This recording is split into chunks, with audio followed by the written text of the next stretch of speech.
Welcome to my SSP Sports Talk podcast. Today will mark my first ever podcast, and to start it off, I have with me my brother, Sam Cooper. Hey Sam, how you doing today? I'm doing well. How are you doing, Joe? I'm doing pretty good myself. And I think the first thing that I want to talk about today is some fantasy football statistics. We are here in week 6, just got through week 5. Sam, how is your team doing so far? Pretty dang well. I mean, I'm currently number 1 in the league. Justin Herbert had 50 last week. Cooper Kupp has had a great year. Travis Kelce, good as always. An underwhelming guy on my team, probably A.J. Brown. He has been injured for a bit, but still not getting the targets he deserves and not bringing in those catches either. But ultimately, this team is doing well. 4-1. Yeah. That's awesome. It is a good start to the year. Obviously 4-1. But who would you say is the in the NFL right now? Who would you say is the best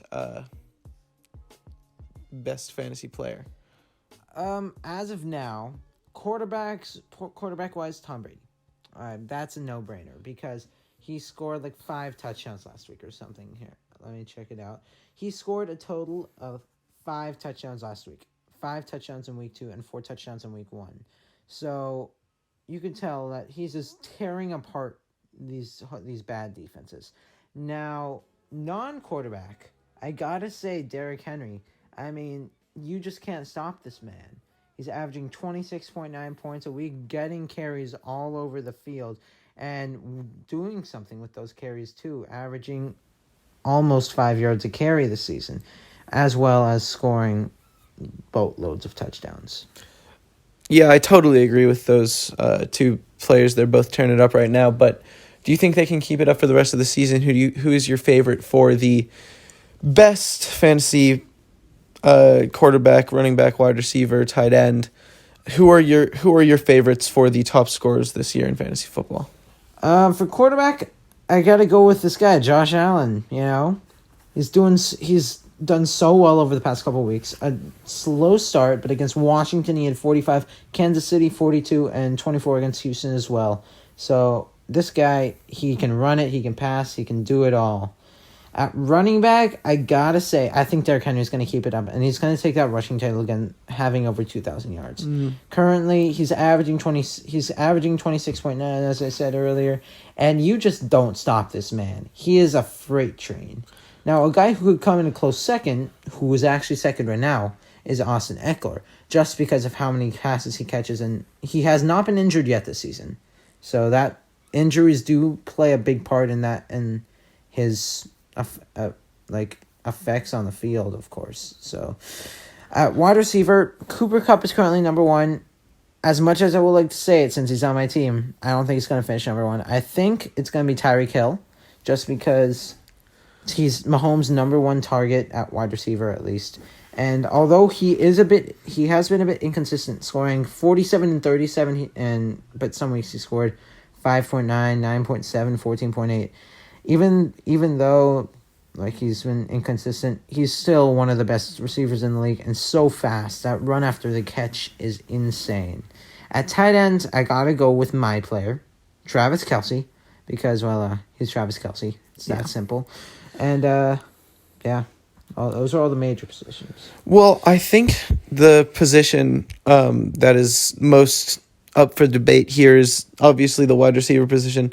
You would argue that Tyreek Hill is going to end up with the highest point total in fantasy football. I would argue that his stats are way too inconsistent. I don't think he's going to be able to score 47 every single game. You can see it in his stats right now. He's scored less than 20 and above 40 in every single one of his games, 37 in one, but around 40 in every single one of his games. And I just don't think that a good fantasy football player, the best fantasy football player is going to be playing like that every single week, especially at wide receiver. I think a wide receiver has to be consistent. I think the best wide receiver this year will, again, be Devontae Adams. I don't think there's any way that any other wide receiver in the league can top his stats. He's getting so many targets per game. Aaron Rodgers loves him. The whole Green Bay Packers team loves him, and he is the best route runner in the league by far. It's not even it's going to be so difficult for anyone to be able to pass him with the amount of targets he gets per game. Now, what I think about Devontae Adams, he's easily one of the best receivers in the league, one of the best route runners in the league, and receivers. He's got great hands, but he just doesn't score touchdowns. He's only had touchdowns in 2 of his 5 games that he's played. And although he gets loads of targets, 18 in week 3 against the Niners, 16 in week 5 against the Bengals, 11 in week 4, and 9 and 7 in weeks 2 and 1.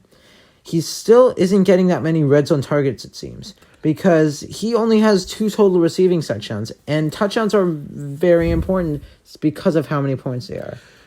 And you can even see right here from the stats, 3 red zone targets in week 3 was his most of the season, and 2 red zone touches. So, yeah.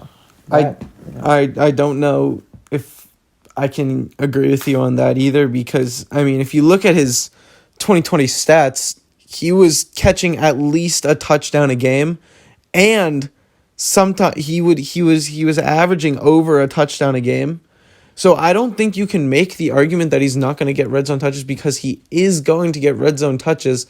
It's just a matter of time. There are very few games in the season last year that he was getting 0 touchdowns a game, and those games that he did get 0 were at the beginning of the season. So I don't think that there's going to be a week this year again where he's not going to be at least targeted in the red zone. So I don't think you can make that argument that he's not going to catch touchdowns, because obviously he's proven in the past that he has caught touchdowns and he will catch more touchdowns. So I don't think it's possible for anyone to pass Devontae Adams this year as the best wide receiver fantasy wise. Yeah. Yeah, I think a couple dark horses this season could be either DJ Moore, who has had an excellent first 3 weeks. Against Philadelphia, he only scored 9.32, but week 1 he had 15, week 2 22, week 3 20, week 4 31. He's getting a decent amount of targets, around, it looks like 10 a week, and he's still, I mean, he's only scored touchdowns in 2 of his games, but I mean, 2 touchdowns in week 4 does make a difference. 2 touchdowns is just, you can't really. That's equal to 120 yards receiving fantasy wise.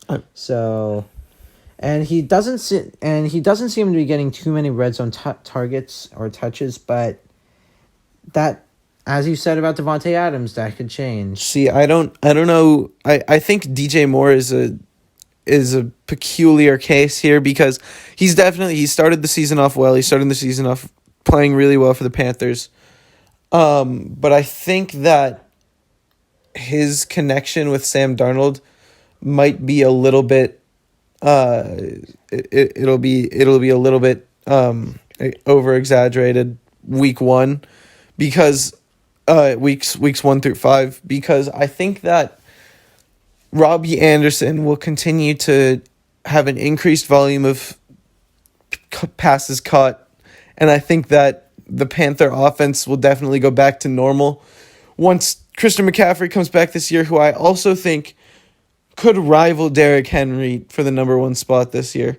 Even though he was injured for the first 4 weeks, I think in points per game, he will end up having more than Derrick Henry. Or he at least has a chance to have more than Derrick Henry. What do you think about that? That is a very good point, and I'm pretty sure he may already have more points per game, but Derrick Henry is still just such a tank. And even though we are in a PPR league, that just might not be enough for Christian McCaffrey to overtake Derrick Henry and his 2,500-yard rushing season that's coming. That's definitely something that could potentially happen. I don't know whether the 2,500 yards is achievable or not this year, but it's definitely it's definitely in discussion. In the discussion for Derrick Henry, at least, because that guy's running over 150 yards per game. It's pretty hard to stop him. So, yeah. You can see that in weeks 1 and 2, Christian McCaffrey scored over 24 in each of them. 27.7 in week 1, 24.7 in week 2. Week 3, he got injured, so he only had 6 that week. But I'm just going to disregard that week because, of course, he got injured.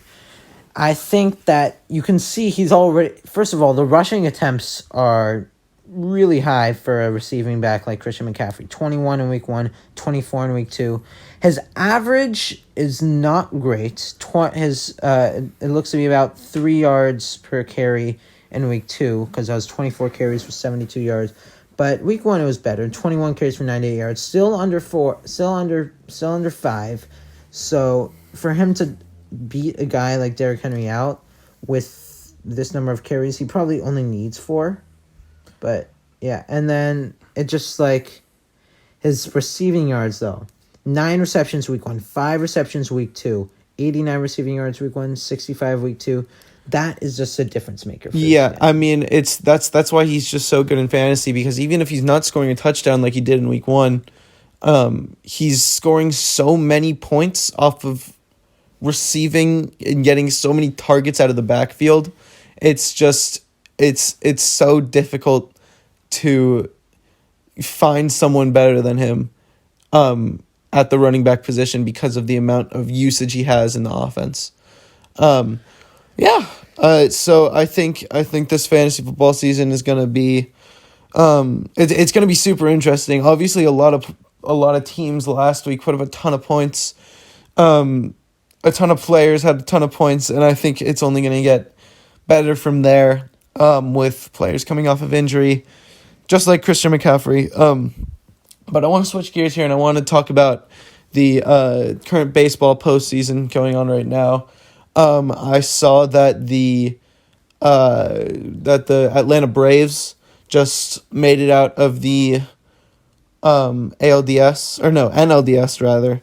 And I want to know what you think. What do you think about the current postseason? I guess the Dodgers just scored a run against the Giants, but how do you think it's going to go? Who do you see coming out of the American League and the National League? The Braves, they are a solid team. They have Freddie Freeman, and I don't know really who they have besides him. But I went to one Giants game this year. That was against the Braves. They looked fine, but they're just not a World Series contender in my opinion. And then easily the 2 best teams in baseball, the Dodgers and the Giants. Currently, it's 1-0 Dodgers at the top of the second. Giants have Lamont Wade's at bat. The Giants' defense is just insane. I mean, their placement of fielders is just unreal. And they know exactly where to put them, and they know and then those fielders know exactly where the ball is going to go. They really do, and I think that's just the Giants' brand of baseball. This year, both this year and in the past, in the 2010, 2012, 2014 run, they did not play pretty baseball. They would win games. They would win huge defensive games in that gritty sort of way that they did last night against the Dodgers 1-0. And I don't know whether they're going to do it today because the Giants now have a man on first and third. That's really good. That's really good for the Giants. Lamont Wade just hit a single. But yeah, they just play that brand of baseball where they'll kill you slowly and they'll take your spirit away by putting these players in positions to do what they're supposed to do and take away any opportunities that the other team may have. Last night, the Dodgers, they did not play it. They played a great game defensively. They lost on one pitch. They lost on that one pitch that Evan Longoria hit out of the park, or not out of the park, rather, but like center field and out of here. And the Dodgers played a great defensive game otherwise. They just could not get anything past the Giants' infielders and outfielders. It was impossible for them to do, and that's why I see the Giants coming out of this series with a win. That may sound biased, but the Giants are currently winning 2-1 in the series. I don't know whether I see them winning tonight or tomorrow night, or rather 2 nights two nights from now. But I think I do see the Giants coming out of this series with that gritty style of play, and if they can keep that style of play and shut down all the Dodgers' expensive hitters and outfielders that can hit the ball out of the park and hit grand slams, I think the Giants are able to do that. What do you think? Now, currently it's 1-0. The run that the Dodgers scored looks to be Trey Turner doubled to right center field, and Corey Seager had a run. It was an RBI. But what I notice here is that it's not a home run. And they haven't had a home run since, I think, Game 2, right? So I really think that our pitchers are starting to get to those hitters on the Dodgers. And you can have all the star power in the world, but if you don't have that mentality that you can hit the ball, then you're not going to win the game. It's that case in basically all of sports. You got to have that winning mentality. And I think that the Giants pitchers have that. I think that the Giants fielders have that. But I don't know if the Dodgers hitters have that. I think you bring up a great point, and I think that the Giants have definitely done a good job of keeping their hitters in check with Alex Wood pitching in Game 3 and obviously Game 1 with Logan Webb. That was an incredible game played by him. Their pitcher tonight, who is sorry, 1 second, Anthony DeSclafani. The Dodgers historically this season have hit very well off of him. So I don't know exactly how well he's going to pitch to them tonight. I don't know if maybe the Dodgers can steal one in LA before hopefully the end of this season. But I think that the Dodgers hitters are definitely struggling right now. They're definitely getting frustrated. And I think it's a question of whether they're gonna sink into that frustration and sort of shut down, or push through it and get through Game 4 here, because definitely in Game 3 we saw them sink into that frustration and get weighed down by it. All right. Now let's say that the Giants win this series, which I hope that they do, and I think that they will, but anything can happen. Let's say that they win. They're playing the Braves in the NLCS. Who wins that series? I for sure have the Giants winning. The Brewer, or no, not the Brewers, but the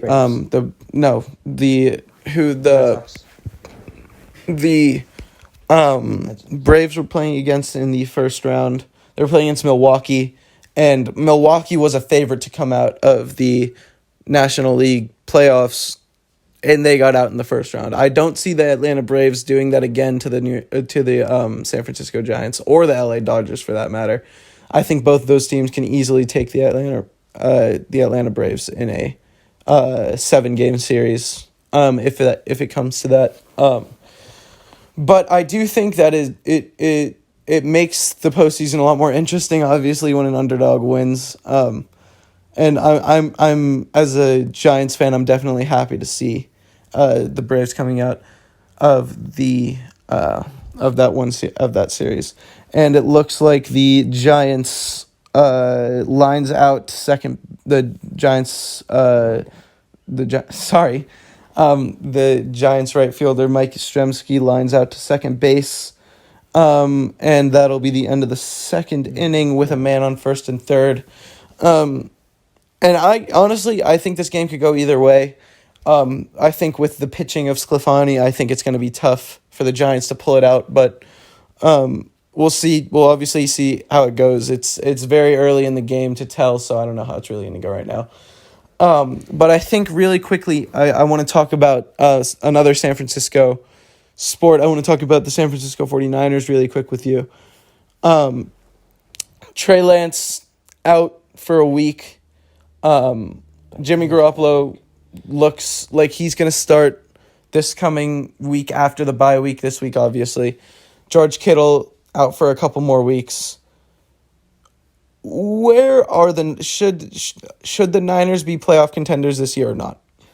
Well, don't forget, it's week 6. There are 18 weeks of the season. There are 17 total games to be played. I am not overreacting just yet. The Niners have a very balanced team without injuries. And even with injuries, we have a good defensive line, a good linebacking core. The secondary could definitely use some help. That defense, though, did look good against the Cardinals, against that amazing Cardinals offense. The offense, what I think happened was Kyle Shanahan was being too conservative with Trey Lance. He should have let the running backs do the running rather than Trey Lance and let Trey Lance do the throwing. Because Trey Lance had 16 carries in his first week starting. 16! That is a lot for a quarterback besides Lamar Jackson. A quarterback should be throwing the ball, in my opinion. And you know what? If Trey Lance is Lamar Jackson, that's great. But I don't think he is. And he has a better arm than Lamar Jackson. And so Kyle Shanahan should really be more risky because he's a rookie. There will be growing pains. And this year might not be our year. But he has to have faith that our offense can get it done. Now, answering your question, I do think that the Niners are playoff contenders for now. Because at this point, really everyone's a playoff contender. And Jimmy Garoppolo has proven to be a winner. And when he comes back, well, he knows our offense, and his effect on the field goes more than him throwing the ball. Yeah, I agree. I think that Kyle Shanahan's play calling against the Cardinals with Trey Lance in his first start could have been a lot better. I feel that Trey Lance was definitely limited in the stuff that he could do.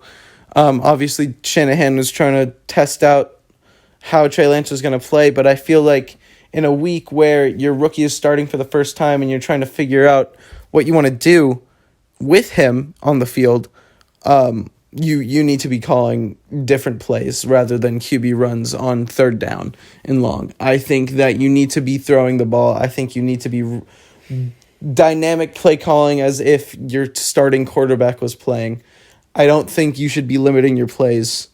I feel that the best way to immerse Trey Lance into the 49ers offense is to have him running different sets, not just out of the pistol every single play. But I feel that I definitely feel that Jimmy Garoppolo is he's proven to be a winner with the 49ers. However, the difference between him winning in 2019 until now is his injuries have definitely affected him and his confidence. I feel that he's throwing the ball. I feel that he has some stretches where he's throwing the ball confidently, but he's definitely I can see him getting nervous out there sometimes. I think that he can be throwing it with more confidence. He's got to be confident in himself. He's got to be confident in his team, which he is. I know he is confident in his team, but I feel that most he needs to be confident in himself because I feel that the injuries have definitely shaken him up a little bit. And with regards to Trey Lance, I feel that it would be best for him to sit for a little while, especially if we're going to try and become playoff contenders this year. It's gonna be tough for him to actually to actually acclimate to the offense if he's just gonna be sitting on the sidelines all year. I know that for sure, but I think that if we want to be playoff contenders this year, Jimmy Garoppolo should be our starter. And I feel that the reason for that is his connection with his teammates and his ability to win games. Yeah, a guy that I want to talk about right now is Deebo Samuel. He currently has 31 receptions for 548 yards and 3 touchdowns, with average length of reception being 17.7 yards. He is having an excellent season. And like last week, he had 3 receptions for 58 yards, despite Shanahan's play calling of just not throwing the ball. And so I think Deebo Samuel is definitely an X factor for the rest of the season. Oh, for sure. Because he is our best receiver by far. He is possibly one of the best in the league because he's currently second in receiving yards. I'm pretty sure behind Devontae Adams. Mm-hmm. And I think he's third right now, actually, behind Tyreek Hill as well. And just his ability to run after the catch and his toughness and his hands as well. Like he's a fast and strong wide receiver who can basically do it all. And him being an X factor this year, I believe that because first of all, like Jimmy Garoppolo, he is an injury-prone player. Mm-hmm. And his first year in the league, he was excellent. 57 receptions for 802 yards. But last year, he was limited to only, I believe, 5 or 6 games. Right. And he had 33 receptions for 391 yards. And that obviously opened the door to Brandon Ayuk, who we have not seen as much this year. But go on. And I think that really Deebo Samuel, if he continues like this, he can be regarded as one of the best wide receivers in the league.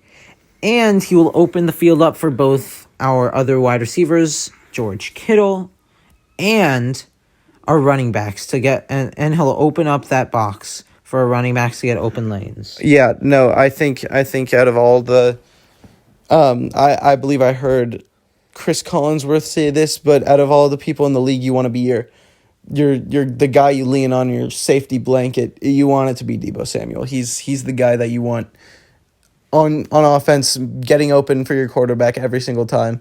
And 10 times out of 10, he will be a great option for any quarterback that has the opportunity to play with him. So it seems like we're coming to a close in a little bit here, but I do really quickly want to talk to you about the NBA right now and the vaccination rules. And it actually looks like the Dodgers are on first and third right now in the bottom of the second with no outs, so that is not good for the Giants. But I do want to mention that I want to talk to you about the vaccination rules and specifically Kyrie Irving not playing at home this year. What do you think about that? How should the Nets respond to that? And how if you were in Steve Nash's or the GM of the Nets situation, how would you respond? I would trade Kyrie Irving as soon as possible because clearly COVID's not going away anytime soon. And Kyrie Irving is the type of guy the Dodgers just scored, which is not good. Kyrie Irving is the type of guy to hold a grudge and to keep his word. And sometimes that works. Sometimes that's a good thing. Like having a chip on your shoulder. If someone doubts you, prove the haters wrong. But in this case like this, where it's as simple as getting a vaccine, that is unacceptable. The Nets should definitely trade him as soon as possible. And, Kyrie Irving, he's always been a weird guy. But at this point, I don't really know if this is weird or just plain stupid. I mean, I've seen so many stupid arguments that he should, if he really feels that strongly, he shouldn't get the vaccine. You are getting $30 million a year to play a game that is fun for you and that also benefits everyone around you. And you are deciding to choose to stay unvaccinated while neglecting your contract to play for the team, and you are deciding to only play away games. That is truly unacceptable. I'm not sure if he's playing away games either. That is I you know what, I actually could not answer that question because I know he's prohibited from playing home games because of the vaccination requirements of Brooklyn. But the fact that he is neglecting and choosing to stay unvaccinated over pure stupidity, in my opinion, that's really just despicable. And it's a testament to Kyrie Irving's character. It's a testament to how he treats his teammates, and it's really just not okay to do as a basketball player. You play for your team, especially if you're getting paid to do it. I there's just no way around that. Even Andrew Wiggins got vaccinated, even though he felt the exact same way because of San Francisco's requirements. I don't understand why Kyrie Irving gets an exception by the Brooklyn Nets and why the Brooklyn Nets haven't tried to trade him or tried to release him at least. Yeah, so I saw that Kyrie Irving is not going to be allowed to be a part-time player, and he will not be allowed to play away games. And at this point, it's just selfish, you know? It really is. Like, and as you were saying, it's a testament to his character. And sure, it's not a testament to his basketball abilities, and that's why he's in the league. But at some point, you got to realize it's bigger than basketball. The NBA is a business, and also basketball itself is a culture, and basketball is a community. And you got to be able to be a part of that community. And what Kyrie Irving is doing is he's not allowing himself to be a part of that community. I totally agree. Yeah. Well, I feel that it's going to be a very confusing, up and down, but all in all fun NBA season. And it obviously opens the door to a lot of other teams if Kyrie Irving isn't playing for the Brooklyn Nets this year. But yeah, I think we'll leave some of those questions for another day. Sam, thank you so much for being on the podcast today. Thanks for having me. Thanks for starting off the SSP project well, and I appreciate it.